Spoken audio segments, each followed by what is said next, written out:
vlog, kumakain pa kami ice cream. Yes. At ang ice cream namin ay may avocado. Real avocado. Sarap niya. Ganito pala lasa ng Avocado, tas ube. Oo. Tapos ako, avocado na may Oreo. Hindi na ako bumili ng Oreo kasi may Oreo na sa bahay. Nakakaumay na te. Eating ice cream with the nurse. Eating ice cream with OR nurse. Ang bilis ng panahon, parang dati estudyante lang tayo. No? Ngayon mga nurse na kami.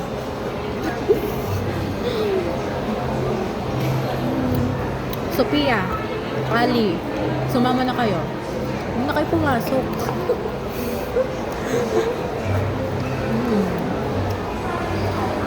Magpa-day off kayo ng... Ay, iba pa ako style. Ube. Ube. Anong masasabi mo sa ER? Masasabi ko sa ER, nag-e-enjoy ako. Wow, interview. Nag-e-enjoy ako kasi parang fast-pacing siya. So parang nag-challenge ako. Ibig sabihin din ng fast-pacing, kumbaga, mabilis siya mangyari, so mabilis din siya matapos. So hindi katulad sa ward na parang buong 12-hour shift ko, lagi akong toxic, ganun. Tsaka sa ER, hindi ako natotoxic. Wow, pero usog. Pero sa ward, natotoxic ako. Ako naman, napansin ko nga pag napupula ako sa ward, ang bagal talaga ng oras. Totoo. Like, alas 12, gusto ko na mag-6 agad. Nakikita ko 1 pa lang. Tapos, wala, kailangan mo talaga gising ka. Ang tanong, nakakatulog ka ba Hindi. sa OR? Tama yan. Mapapanood to ng supervisor mo. So far, anong mga natutunan mo simula nung nagtrabaho ka hanggang sa ngayon? Ano, sobrang hirap ng professional nurse. Totoo. Like, hindi talaga siya biro. Even vital sign, dapat seryoso ka sa mga pinagagawa mo sa loob. Always attentive. If you are not sure, don't make a move, mga ganun. Always Tama. ask question sa senior, tapos verify doctor's order. Kapag nakita mo, nabasa mo na, parang hindi mo, hindi clear yung pagkasulat ng doctor. It's either 4 milligram or pagkabasa mo is 10 or ganun. Verify sa doctor's order. Doc, ano po yung order nyo kay patient ganito? 10 milligram po ba o 4 ganun? Totoo. Kasi, simpleng pagkakamali lang sa dosage, pwedeng maka-apekto sa pasyente. Yes. Ang nagustuhan ko na sa ER, ay sa ER no, yung mga ER. Ano yung pinaka nagustuhan mo sa ano? Yung bag ko. Sa? Ang nagustuhan mo sa ER? Unang-una sa lahat, siguro, dahil ER, pag kasi sa ward, stable yung mga patients. Sa ER, dun ko makikita, dun ko mas unang makikilala yung pasyente. So parang yun yung nagustuhan ko. Parang alam ko na kung bakit ganun yung nangyari sa kanila. Alam ko na kung bakit mataas BP nila. Alam ko na kung paano sila na-aksidente. Tapos parang maging parte ka ng parang pagiging pag-heal ng tao. Kasi hindi naman siya iaakyat sa ibang station. Like, halimbawa sa OR. Di ba? May direct OR ba sa inyo o dumadaan ba sa ER? It depende sa sitwasyon ng patient. If urgent or emergent talaga, direct to OR. Oo. Pero kung hindi naman, ER to OR. Ayan. Lalo na kapag na-experience namin or experience ko yung yung nanganak, NSD. So, hindi na siya dumaan sa ER. Direkta na agad dun sa OR to DR na siya. Yun naman Kasi fully F-phase na siya. So, palabas na yung baby. Mami, push. Hinga po ng malalim. Lord. ako naman ang mga pasyente ko, post-CS na. Oo. Kumbaga yung nanggaling sa inyo na CNS, ako yung nag-handle. Yung nasa ward pa ako. So, mami, nakautot ka na ba? Mami, nakaihi ka na ba? Mami, nakakapaglakad ka na ba? Oo. Mga ganyan. Pagdating kasi sa ward, medyo stable na. Sa ER kasi, parang dun mo sisimulan lahat. So, challenging siya. Tsaka gusto ko rin sa ER kasi gusto ko yung na-challenge ako. Ay, no. Oo, gusto ko yung na-challenge ako. So, yun yung gusto ko sa ER. Pero nung student ka, ano ka? Ako OR talaga ako, mula student. Ako nung student ako, gusto ko ICU. Tsaka, ward. Kasi gusto ko sa ward kasi marami kang matutunan. Ako na pa sa OR kasi, naturuan ako ng doktor. Kasi na tayo. Doc, nasa fascia na. Ganun. Parang, like yung anatomy, kunyari kinuha namin yung mattress, yung total hysterectomy, yung mattress ng babae. So, pag pag hiniwa na ng doctor after surgery, tinuturo sa akin, ito yung anterior, ito yung posterior, ganun. parang mas natututo ka ng actual, no? Actual sa Tapos nakikita OR. mo pa yung mismo. Tapos, ang nakita ko pa yun sa mga surgery, nakita ko yung mga fallopian tube na literal, yung Kaya masaya. ovaries, tapos nakita ko din kung paano kunin yung yung mattress ng babae, tapos mga biopsy, lahat. Tapos tinatanong ni Doc, saan na tayo? Siya mismo nagtatanong, para ikaw, nurse, alam mo na kung ano yung instrument surgical instrument na mo. Pag sabing alis, may ganun. Ayun, isa pa yun. Sa ER naman, minsan, sa sobrang routine ng ginagawa namin, kumaga may initiation na kami sa gagawin. Like, halimbawa, dumating yung patient, nagti-chest pain. Kumaga ako as a nurse, Doc, ECG ko na ba? Kumaga parang nag-initiate na ako kahit wala pang sinusulat na mismo ng doctor's order. Mag-aano na ako, Doc, ECG ko na ba? Doc, magbibigay na ba ako ng nicardipine? Ganon. O kaya pag abdominal pain, Doc, umep ko na ba? Parang parang na-advance ko na yung... Oo. Parang na-advance ko na yung gagawin. Which is, para mas mapadali yung work. Yun din ang gusto ko sa ER. Isa pa pala, sa ER kasi tulungan. Kasi sa ward, sa amin kasi, kung sino lang yung pasyente mo, doon ka lang nakafocus. Sa ER kasi, depende sa sitwasyon. Kung halimbawa ako, napapansin mo may pasyente ako, medyo busy ako, tapos ikaw wala kang ginagawa. Pwede niya akong tulungan. Ganun sa ER kasi. Hindi katulad sa ward na kanya-kanya. Sa OR din. Pag nakita ko ng senior ko na may ginagawa, nagpo-post op dun sa pasyente. Like after the surgery kasi, ikaw bahala pa dun sa may pasyente mo eh. Lilinisin, tatanggalin pa yung mga dugo dun sa pasyente, ikaw din yon. So pag nakita ko ng senior ko, siya na ang kukuha ng instruments na dali na sa workroom, mga surgical instrument. Kasi pag ganun, pag scrub nurse ka, trabaho mo din yun eh. Pero dahil pag nakita niya na may ginagawa ka pa, ikaw pa yung sa pasyente, sila nakukuha ng trabaho na yun. Parang kasi sa OR, parang no man is an island. Tama ba yun? Tsaka nagagalit din yung supervisor ko kapag nakikita mo na nakikita nila niya na wala kang ginagawa, tapos yung isa may ginagawa. Dapat, kung wala kang ginagawa, wala din siya ginagawa. Kung may ginagawa ka, may ginagawa din isa. Ganun. Hindi siya pwedeng, even nga sa pagkain eh. Pag may kinakain ka, share din yung pagkain eh. Ganun. We're family inside. Sana all. Sinabi rin niya ng namin doon. We're family here. Yung supervisor niya. Sa amin naman puro Kaya pakain. sabi ko, yun, isa rin yun kasi yung mga surgeon nagbibigay ng pagkain. Kaya feel ko tumataba-taba niya ako. Sana all. Ako kabaliktaran eh, pumapayat ako kasi sa biyahe pa lang. Sa biyahe pa lang, dahil minsan, sa ward ko naman to naranasan, yung halos hindi na ako, buong shift talaga hindi ako kumain. Kasi lagi, toxic talaga ako nung time na yun. Like, parang nawawala na yung gutom ko sa sobrang pagod din. Ganun. Tapos sa biyahe, halos manganyak-nyak ka na kasi gutom ka na. Ganun. Kaya, hindi maging madaling maging nurse. Ano yung pinaka naging parang lesson sa'yo na nurse ka na? Ang pinaka lesson sa akin nung naging nurse ako is pahalagahan natin yung health natin. Kasi sa tuwing nakakita ko ng mga pasyente, syempre nasa downside sila ng buhay nila eh. Kasi may sakit sila, tas financially, di ba? Kung paano nila babayaran yung bills nila. Kumbaga napaka-privilege na magkaroon ng good health. Lalo na sa atin, di ba? Like, hindi pa tayo nagkakasakit ng malala, kagaya ng mga pasyente. So, maswerte talaga. Parang magpapasalamat ka na lang kay Lord na hindi ka pa dumadating sa ganung sitwasyon. Sa sitwasyon ng nakikita mo sa pasyente. Ganun. How about you? Ganun din. Ano ba? Simula nung naging nurse na, ano ito, kasi OR nurse ako. So, nakikita ko or nafe-feel ko yung anxiety ng person bago mag-surgery.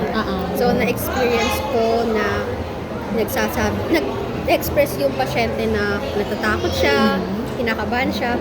Siyempre ako, yung parang hino-hold ko yung kamay, tapos tinatapik ko, yan, tapos pinapa-inhale and exhale breathing exercise ko yung pasyente. Totoo yan. Tapos, yun nga, hindi ko siya maiwan hanggang dumating yung anesthesia. Totoo yan. Nagawa ko rin yung sa pasyente sa ER. Aksidente naman siya. Tapos may head trauma kasi siya. So nilinisan yung sugat niya kaya may sakit. Parang simpleng paghawak mo lang sa kamay ng Oo, pasyente, oo. malaking bagay na yung sakit. Hinahawakan ko talaga yung kamay ng pasyente ng tight talaga na parang hindi ko masabi na yung ano yun, ang hirap kasi explain. Parang hindi mo masabi ng literal yung gusto mong sabihin pero sa hand lang na kamay. Gusto mong ipa-feel sa kanya na nandito Oo, ka. yun yung pinaka natutunan ko na ano ba, ang hirap kasi express. Oo. Yun. Kumbaga parang Oo. hindi ka man magsasalita. Or even sa bantay din, kapag napupull out ako sa ward, nag-open up sila ng problema, tapos naiiyak sila. Tapos ako pinipigilan ko kasi syempre, di ka rin pwede namang umiyak din doon. Ano lang, tabi, tapos gano'n. Pero ang kagandahan sa nurse, kahit ano man maging outcome sa pasyente, naging part ka ng healing process. Ito, ang pinakang-favorite ko pa yung isa ako sa mga nag-catch ng baby. Patient. Ng baby. Paano ba siya? I mean, ng baby. Kasi parang, kasi syempre, OR nurse ako. Yung uterus ng mother, nahawakan ko na ng buo. Na literal, na tinanggal talaga. So, ang ganyan lang siya. Tapos, maliit lang. Tapos, kapag surgery yon, pag total hysterectomy. Tapos, kapag ang trabaho ko naman, OB ako. So, delivery ng baby. Nandun din ako kasama ng doktor. So, dalawa kaming magkakanon ng baby. So, na-amaze din ako kasi lalabas yung baby. Ang size ng baby, 3.5. May iba 2.5. Kilos? So, parang yung ganong kalaking baby, ma-amaze ka nun. Loko, nagkasya sa gantong kalaking uterus. Grabe yung, like, ma-amaze ka kasi tinuturo rin sa akin ng doktor ganito. Anterior yan, posterior yan. So, yung ganong klaseng magic na parang na-stretch siya yung uterus. Grabe ang power ng Na-amaze. uterus. Yeah, kaya nga, tapos na-amaze ako yung bata, tapos umiiyak yung nanay. Ang dami. Tapos pati ikaw maiiyak din, nulo ko, umiiyak sila. Over sa empathy yun, pati ikaw maiyak. Oo, hindi kasi talaga, kasi pang-apat na yun na ano ng mother. Baby. Kasi laging nalalaglag. Kaya emotional sila. Kaya, ganun. Kaya, Nakakatakot. like, pag nasa hospital ka, makikita mo yung version ng isang tao sa lowest part ng buhay. Kaya parang bilang nurse, parang kung wala kang magandang sasabihin, manahimik ka na lang. Ganun. Parang empathy na din. Isa rin yung sa parang na-develop sa akin, yung empathy. Mas na ano siya, mas na empathy. Na-develop. Na-develop siya. Like, pag nagkukwento, di ba dati pag nagkukwento kayo, gaganon lang ako. Ganon. Pero simula nung naging nurse ako, may ano na ako, may counter interaction na ako ng salita. Ang sarap. Avocado. Ang sarap po. Color green pa. Meconium. Charot! Lagi kang nakakita niya ng meconium. Alam mo, pag nurse ka na, masasanay ka din sa sa mga ganyang bagay. Parang hindi ka naman didiri, parang nasasanay. Actually, kapag dating ng surgery, yung mga talagang gush ng blood, pag after nun, di iba parang nasusuka, yung iba. Pero ako nagugutom. Parang di mo na mapapansin yun kasi parte na yun ng trabaho mo. Ano ko sa lasa ng ube? Pero kakainin ko pa din, binayaran ko to eh.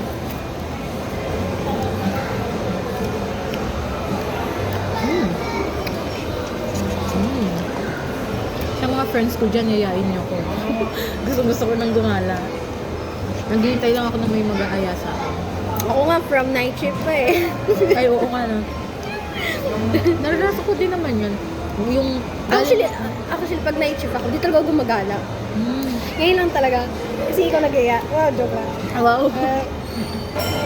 At saka pag nag-day off ka ng pag naggumala ka ng day off mo, pagbalik mo sa trabaho, Pagod ka, charot. hindi ka pagod. May energy ka. Eh, na-experience ko talaga siya. Mm. Kapag galing ako, ngayon, pagpapasok ako, may energy ako, yung parang bang, hindi ko alam, parang Kasi nare-recharge. Oo, kasi na-refresh ka. Parang maliban sa hospital bahay, nakapagliwaliw ka.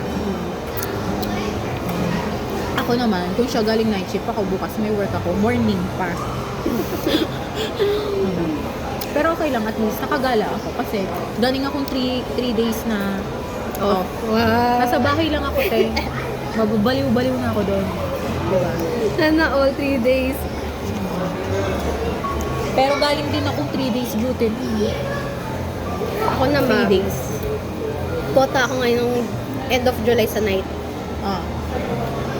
Parang kayo. Puro night ka ngayon. Ha. Crunchy, sabos na yung akin. I will rate this 9/10 because I don't like the ube. Though it's okay. Wow, English. Para sa Amerika. USRN. Hindi. Kasi yung ube, hindi ko masyadong nagustuhan. Pero ito naman kasi yung order ko. So, 9 na, di ba? Charot. Hindi na ako nag-order ng iba pang chocolate kasi marami ng chocolate sa bahay. May cookies na, may Oreo pa, may honey pa. So, parang, hindi magsawa sa chocolate eh. So, nag-ube naman ako. Though, masarap siya. Kaya may number 10. Hindi ko lang bet yung ube tsaka avocado. Yun. Pero gusto ko yung ube, ha? Ikaw, paubos na rin sa'yo. Rate it, rate.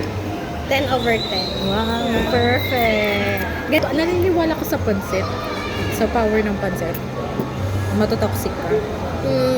Ay, nag-iisip siya. So, ibig sabihin Joke na lang. nangyayari sa inyo. Hindi, kasi, Naniniwala ka? hindi. Hindi. Ay, sana all.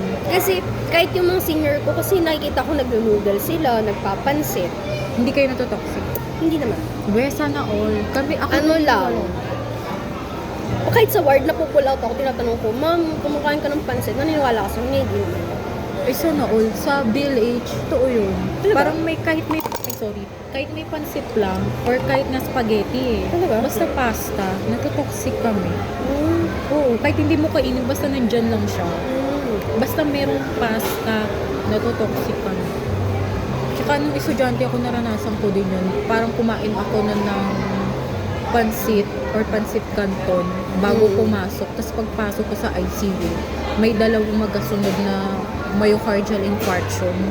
Mga inatake sa puso. Pansit? So, totoo siya. For me. Pero dati di rin ako naniniwala sa ganun kung toxic ka. Pero nung nangyari na siya, wala naman din masama kasi kung maniwala. Diba? Ngayon lang ulit kami nagkita. Parang last time na nagkita kami, nag-a-apply pa kami ng trabaho noon.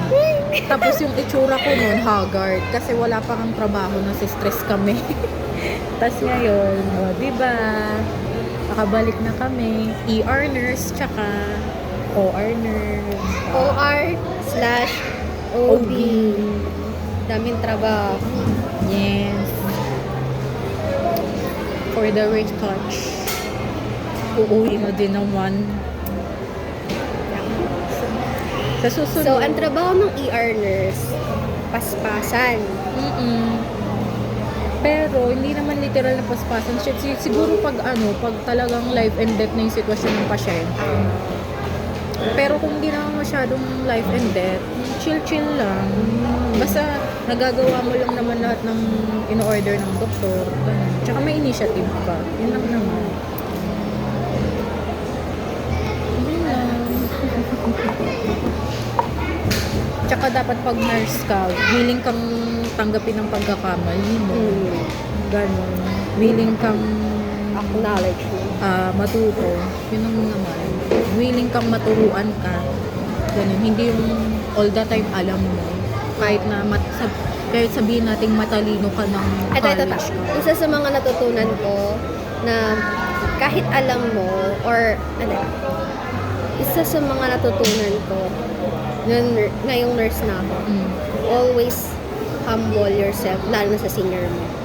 Ito, totoo din naman na kapag, maging humble ka. Pero minsan, pag, alam mo yung parang ginugulangan ka na, minsan kailangan mo din kasing lumaban. Oo, like halimbawa, hindi porket bago ka, parang,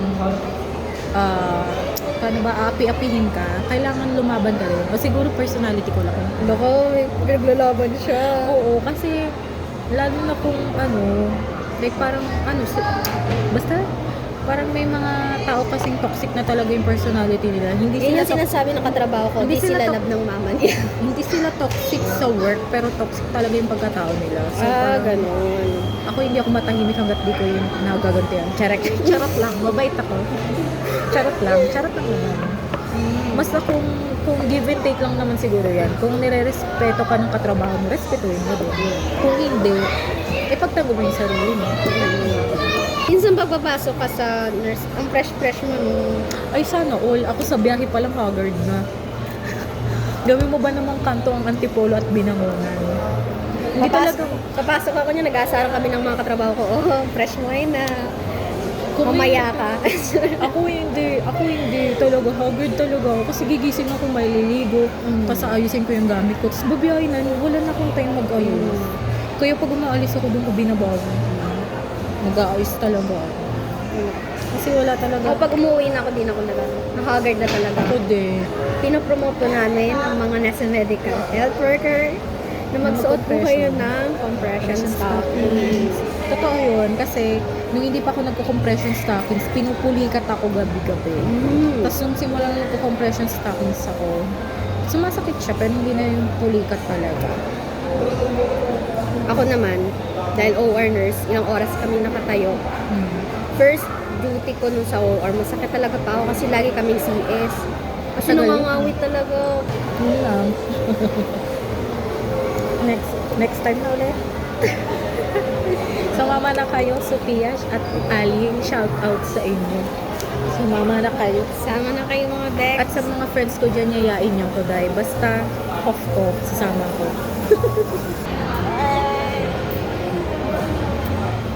Anong oras na? 7 na. Uwi na tayo. 7 eh. Sige. Bye-bye. Bye-bye. Next time ulit. Sa huling pagkikita.